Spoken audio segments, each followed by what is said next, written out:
biasanya datang itu rame-rame. Terakhir, begitu mau pergi, ditinggal rame-rame. Assalamualaikum warahmatullahi wabarakatuh. Saudara yang dirahmati Allah, pada pembukaan Kongres ketiga Partai Nasdem di Jakarta pada hari Ahad 25 Agustus 2024, Presiden Joko Widodo curhat soal dinamika politik. Dia menyindir pihak yang datang beramai-ramai di awal lalu pergi ramai-ramai di akhir. Jokowi tak menjelaskan siapa pihak yang ia maksud. Namun ia bercerita hal itu saat membahas rasa salutnya terhadap Nasdem yang mendukung Prabowo Subianto dan Gibran Rakabuming Raka meskipun pernah berbeda jalan di Pilpres 2024. Jokowi bilang biasanya datang itu ramai-ramai, terakhir begitu mau pergi ditinggal ramai-ramai. Tapi saya yakin itu tidak dengan Bapak Surya Paloh, tidak dengan Bang Surya dan juga tidak dengan Nasdem.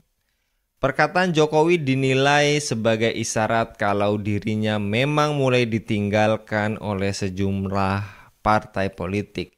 Patut diduga parpol-parpol pada akhirnya akan mengambil keputusan dengan menjauh dari Jokowi yang masa jabatannya akan berakhir pada Oktober 2024. Karena selama ini ada kesan bahwa Jokowi melakukan intervensi ke parpol dengan berbagai macam cara. Sejumlah parpol mungkin akan makin menjauh dari Jokowi setelah politisi asal Solo itu tak lagi menjabat sebagai presiden. Sehingga mereka tidak akan lagi menganggap Jokowi sebagai panutan serta faktor yang harus dipertimbangkan dalam menentukan keputusan politik. Sekalipun saat ini masih ada kesan beberapa parpol yang tunduk kepada Jokowi, sebagian pengamat melihat bukan tidak mungkin mereka tak memiliki dendam terhadap orang nomor satu di Indonesia itu. Jangan-jangan misalnya ada sejumlah partai yang mungkin sekarang masih tunduk ke Jokowi, tapi sebetulnya mereka menyimpan dendam karena diperlakukan semena-mena. Dan kalau kemudian partai-partai mulai meninggalkan dia, ya mungkin ini buah dari manuver politik yang dilakukan oleh istana selama ini yang mencoba melakukan intervensi ke dalam partai politik.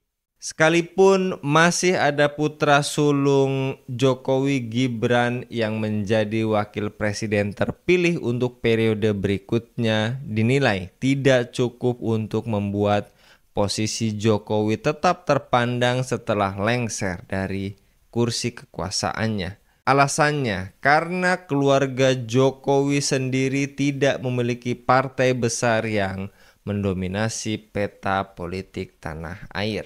Alhasil, bila kita telaah secara mendalam, inilah konsekuensi dari tradisi pragmatisme politik demokrasi yang cenderung pro pada oligarki dan abai terhadap rakyat. Pragmatisme politik demokrasi menciptakan tradisi keberpihakan kepada elit, baik elit parpol maupun elit kapitalis dan persekongkolan keduanya. Subur para pengkhianat yang hanya berbuat untuk kepentingan diri dan kelompoknya, bukan untuk kepentingan rakyat. Sekali lagi, rakyat hanya jadi alat legitimasi semata. Assalamualaikum warahmatullahi wabarakatuh.